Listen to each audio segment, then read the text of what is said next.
have brought integrated grammar. Integrated grammar means in this exercises we'll do few exercises based on noun and then few exercises of verbs as well, few exercises of pronoun. That is why it is integrated grammar, right? So first question says that we have to write collective noun. हमें collective noun करना है, तो owls के लिए collective noun होता है parliament. ठीक है, आउल्स के ग्रुप के लिए हम कहते हैं पार्लियामेंट. बीज के ग्रुप के लिए कहते हैं स्वार्म. सो मस्किटोज है, बीज है, हाउस फ्लाइज है, इनके ग्रुप को वी से स्वार्म. नेक्स्ट है Lions. So group of Lions is called pride. Next group of arms is called colony. And fish, group of fish is called school. So school आपका ये भी है जहाँ पे आप स्टडी करते हैं. School is a building where you go for education. Teachers are there to teach you. And school is also known as the group of fish. Group of fish जो है उसको भी हम स्कूल कहते हैं. तो इस प्रकार जो हमारा वर्ड होता है उसको आप होमोनिम कहते हैं. होमोनिम ऐसे वर्ड होते हैं, उनका स्पेलिंग भी सेम होता है, उनका प्रोनाउंसिएशन भी सेम होता है, लेकिन उनका मीनिंग अलग होता है. अब जो स्कूल वर्ड है इसके दो मीनिंग है, एक विद्यालय और एक मछलियों का समूह. तो स्कूल फिर क्या हुआ आपका homonym. Now musicians, band. Next question we have to make abstract noun. Abstract noun क्या होता है? भाववाचक संज्ञा. ठीक है, अब्स्ट्रैक्ट नाउन को हम फील करते हैं, हम इसको टच नहीं कर सकते. वी फील इट, हम इसे महसूस करते हैं. सो प्लीज का प्लेजर. ठीक है, प्लीज वर्ब है, प्लेजर नाउन है. जैसे आप बोलते हैं ना माई प्लेजर, है ना. सो जैसे भी thank you, welcome again, whatever, then you say okay my pleasure, मतलब मुझे खुशी मिली आपकी मदद करने में. हेट नफरत करना, हेट और नफरत. अब इसकी स्पेलिंग में देखो हैट और रेड. हैट और रेड जब लिखोगे तो ये हेटर बन जाएगा.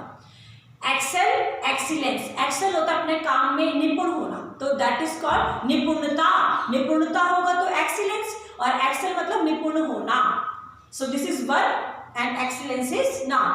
Next is patriot and this is patriotism. Patriot होता है और देश प्रेम की जो भावना होती है. तो देश प्रेम की जो भावना जिसके अंदर होगी उसको हम पैट्रियोट कहेंगे, और वो जो भावना है उसको हम कहेंगे पैट्रियोटिज्म. सो देश प्रेम, पैट्रियोटिज्म, और देशभक्त जिसके अंदर वो भावना होगी उसको आप बोलोगे patriot. So next is our next exercise 3, जिसमें हमें करेक्ट फॉर्म्स ऑफ वर्ब को फिल करेंगे, और ये बहुत ज़्यादा इंपॉर्टेंट है, बहुत इंपॉर्टेंट है. देखो कैसे. The news dash correct. अब हमें लगता है न्यूज में एस है और हम यहाँ पे प्लूरल वर्ब डालते हैं, लेकिन न्यूज के साथ हमेशा सिंगुलर वर्ब यूज होती है. ठीक है, न्यूज के साथ हमेशा सिंगुलर वर्ब होती है. तो news is correct, news correct है, या news was correct, news correct थी. तो न्यूज के साथ हमेशा सिंगुलर वर्ब यूज करते हैं. Next, some information dash available. Some information is available. क्योंकि जो इंफॉर्मेशन है इसको आप काउंट नहीं कर सकते, अनकाउंटेबल नाउन है. इंफॉर्मेशन अनकाउंटेबल नाउन है. सो अनकाउंटेबल नाउन के साथ भी हम सिंगुलर वर्ब यूज करते हैं. That is why I am saying this is very important. और आप लोगों को अपनी नोटबुक के एक्सरसाइज में बुक्स में करो, प्रैक्टिस करो इसकी.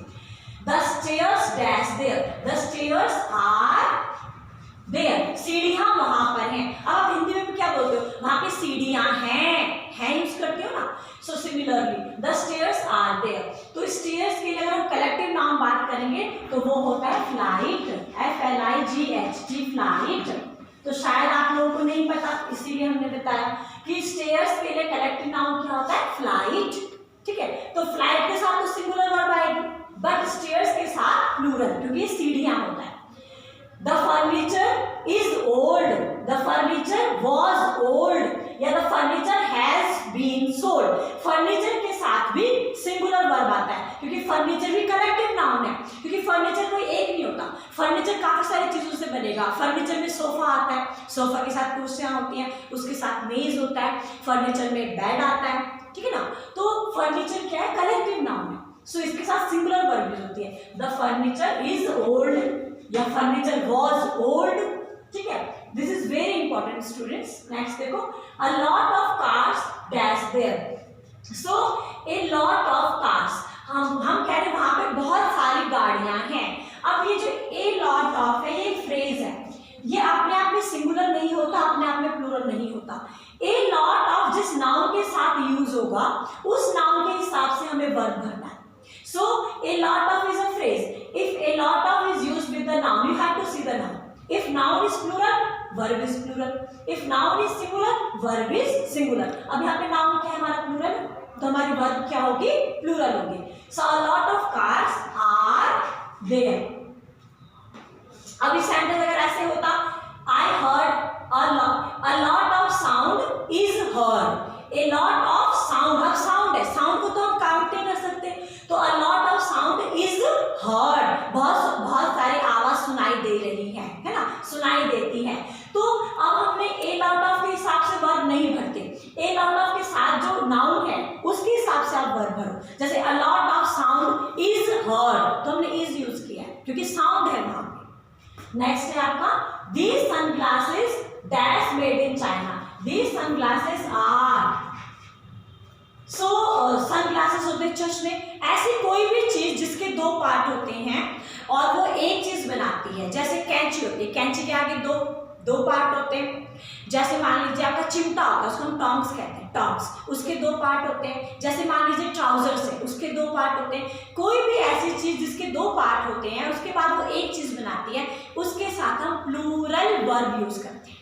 राइट, तो हम क्या कहेंगे, the sunglasses are made in China. क्योंकि जो सन ग्लासेस है इसमें इस प्रकार से होंगे. तो ये दो हो गया है, two are there like that. अब देखो सीजर में भी दो चीजें होती हैं आगे से, इस प्रकार आपकी सीजर बनती है. तो इधर से भी दो हो गया. तो कोई भी ऐसी वस्तु जिसमें दो भाग होते हैं और फिर वो एक वस्तु का निर्माण करती है, उसमें अगर आप वर्ब लेके चलेंगे तो वो क्या होती है, प्लूरल होती है. अब अगर सिंगुलर बनाना है तो फिर ए पेयर आ जाता है. A pair of scissor is there, a pair of socks is lying there. लेकिन सॉक्स के साथ भी आ रहा है क्योंकि सॉक्स भी दो पैर होते तो एक पेयर बनता है. अगर हमें इसमें सिंगुलर वर्ड डालें तो फिर ए पेयर लग जाता है. लेकिन अगर ए पेयर वर्ड नहीं है और इस प्रकार सॉक्स हैं, सीजर्स हैं, फॉर्सेप्स हैं, टॉन्ग्स हैं, ट्राउजर्स हैं, पैंट्स हैं, तो आप क्या वर्ब लेंगे, plural. So scissors are. Next है मैथमेटिक्स डैश नॉट डिफिकल्ट. अब मैथमेटिक्स में एस है लेकिन ये प्लूरल नहीं है क्योंकि mathematics is the name of a subject. काफी सारे ऐसे नाउन होते हैं जो लगता तो है कि they are plural but they are singular. So mathematics is not difficult. अब मैथमेटिक्स हो जाएगा, इकोनॉमिक्स हो जाएगा, फिजिक्स हो जाएगा या स्टैटिस्टिक्स हो जाएगा. ये सभी ऐसे सब्जेक्ट हैं और इनमें सिंगुलर वर्ब होती है. राइट, सो नेक्स्ट है आपका we have to fill possessive pronoun या पॉजेसिव एडजेक्टिव. पॉजेसिव एडजेक्टिव हो या प्रोनाउन है, ये हमें रिलेशन बताता है, ये ओनरशिप बताता है कि जो चीज है वो किसकी है. ओनरशिप बताते हैं. देखो the policeman is friend of mine.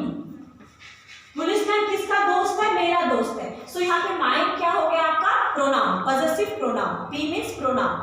So mine क्या है, पॉजेसिव प्रोनाउन. और वो क्या बता रहा है कि पुलिसमैन किसका दोस्त है, मेरा. Next, I have lost dash book. I have lost my book. यहाँ पे जो माई है ये आपका पॉजेसिव एडजेक्टिव है क्योंकि माई के आगे बुक वर्ड आया है. बुक किसकी है, मेरी है. बुक क्या है, नाउन है. तो जो चीज नाउन की क्वालिटी बताता है वो एडजेक्टिव होता है. तो ये नाउन के बारे में बता रहा है कि नाउन, ये बुक किसका है, ये मेरा है. तो यहाँ पे माई वर्ड क्या हुआ बेटा, एडजेक्टिव. ठीक है. Next, it is easy to lose one's temper. मतलब कि इंसान, कोई भी इंसान हो उसको जल्दी से गुस्सा आ जाता है. अब यहाँ पे देखो टेम्पर है, ये नाउन है, अब्स्ट्रैक्ट नाउन है. टेम्पर मतलब गुस्सा, तो गुस्सा अब्स्ट्रैक्ट नाउन है, भाववाचक संज्ञा है. सो अब ये नाउन है और इसके आगे वंस आ गया तो ये आपका एडजेक्टिव बनेगा. So this is possessive adjective. हम किसी के गुस्से के बारे में बात कर रहे हैं कि कोई भी इंसान है उसको जल्दी से गुस्सा आता है अगर माहौल ठीक ना हो. He watched each gesture of her as she was stranger. So he watched each gesture of her as she was stranger. हम यहाँ पे हर्ष करते हैं, मैं आपको रीजन बताती हूँ क्यों. हम कहते हैं कि उसने उसका हर जेस्चर को नोट किया. जेस्चर होता है आव भाव, फेस का आव भाव क्या होता है ना. हम हाथों को कैसे यूज कर रहे हैं, हम कैसे चल रहे हैं, उसको जेस्चर कहते हैं. अब देखिए, ही वॉज, उसने वॉच किया, उसका हर जेस्चर, हर भाव किसका, उसका. तो यहाँ पे पॉजिटिव केस बनेगा। जेस्चर किसका है? किसी लड़की का है। सो इसीलिए हमने यहाँ पे हर्स यूज किया है। अगर हम अभी इस सेंटेंस में यहाँ पर ये सेंटेंस का एक तरीके से एंड है, क्योंकि he was is gesture of her. अगर यहाँ पे प्रोनाउन होगा तो हमने हर्स करना है, क्योंकि अगर प्रोनाउन सेंटेंस के एंड में आएगा तो उससे आप ऐसे यूज करो, आवर्स, देयर्स, हर्स। अब क्योंकि पॉजिटिव केस बता रहे हैं, क्यों किया? क्योंकि वो एक स्ट्रेंजर है, वो एक अजनबी है। सो यहाँ पे ये प्रोनाउन है, क्योंकि इसके आगे कोई एडजेक्टिव भी नहीं है, सुना, क्योंकि इसके आगे कोई नाउन नहीं है, तो ये फिर प्रोनाउन हुआ। ये हमने किसी के लिए यूज किया है। किसके लिए यूज किया? किसी लड़की के लिए यूज किया। हर्स लास्ट है बेटा। आई think you forgot dash wallet. Wallet होता है पर्स। तो मुझे लगता है कि तुम क्या भूल चुके हो? I think you forget your wallet. मुझे लगता है कि तुम अपना पर्स भूल। अब देखिए वॉलेट क्या है? This is noun, purse noun है। जो सब नाउन की विशेषता बताता है, the word which describe noun is called adjective. So ये यहाँ पे एडजेक्टिव है, लेकिन बता क्या रहा है? ओनरशिप बता रहा है। ये बता रहा है कि पर्स किसका है? यूर, इसका है, तो ओनरशिप बता रहा है, तो पॉजेसिव एडजेक्टिव। सो आज हमने बहुत थोड़ा सा एक्सरसाइज किया, लेकिन बहुत ही क्वालिटी वाला एक्सरसाइज था, जो हमें ऑलमोस्ट एग्जाम्स में हमें हेल्प करता है। सो आई होप ये आपको पसंद भी आया होगा। आप लोग किसी भी क्लास के स्टूडेंट्स हो, थर्ड फोर्थ, हार्डली मैटर, आप इसको रफ नोटबुक में कीजिए और इसकी प्रैक्टिस कीजिए। Thank you.